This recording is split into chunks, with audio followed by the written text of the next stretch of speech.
5 देशों की यात्रा से लौटने के तुरंत बाद पीएम मोदी ने दिल्ली में मंत्री परिषद की अहम बैठक की। इस मीटिंग के एक दिन बाद शुक्रवार को पीएम मोदी ने फैसलों की जानकारी दी। उन्होंने बताया कि मंत्री परिषद की बैठक में ईज ऑफ लिविंग और ईज ऑफ डूइंग बिजनेस को बढ़ावा देने और सुधारों को आगे बढ़ाने के मुद्दों पर चर्चा हुई। प्रधानमंत्री मोदी ने विदेश दौरे से लौटने के बाद गुरुवार को ही मंत्री परिषद की बैठक की थी। ये बैठक शाम 5 बजे सेवा तीर्थ में हुई थी, जिसमें सभी कैबिनेट मंत्री, राज्य मंत्री और स्वतंत्र प्रभार वाले राज्य मंत्री शामिल हुए थे। ये इस साल की पहली पूरी मंत्री परिषद की बैठक थी। मंत्री परिषद की ऐसी पिछली बैठक 4 जून 2025 को आयोजित हुई थी। वहीं प्रधानमंत्री मोदी ने सोशल मीडिया प्लेटफॉर्म एक्स पर पोस्ट किया और बताया, कल मंत्री परिषद की एक सार्थक बैठक हुई। हमने ईज ऑफ लिविंग और ईज ऑफ डूइंग बिजनेस को बढ़ावा देने से जुड़े विचारों और बेहतरीन तौर तरीकों का आदान प्रदान किया। इस बात पर चर्चा की, विकसित भारत के हमारे साझा सपने को साकार करने के लिए सुधारों को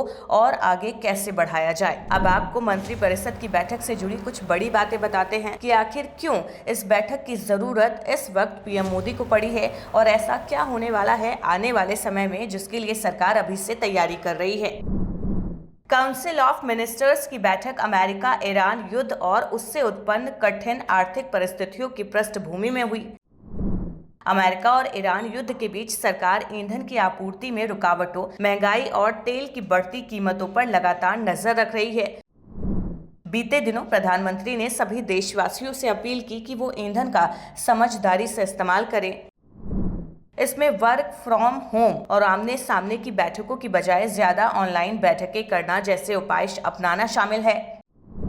कम से कम 1 साल तक सोना खरीदने से बचना और विदेश यात्रा से भी परहेज करना शामिल है। बैठक में प्रधानमंत्री नरेंद्र मोदी ने साफ किया कि सरकार का फोकस अब ईज ऑफ लिविंग और ईज ऑफ डूइंग बिजनेस के जरिए विकास की रफ्तार को और तेज करने पर रहेगा, ताकि विकसित भारत का सपना जल्द हकीकत बन सके। मंत्री परिषद की इस अहम बैठक में सुधारों को नई दिशा देने पर मंथन हुआ। अब देखना होगा कि सरकार आने वाले समय में जनता को और कारोबार जगत को क्या नई सौगात देती है।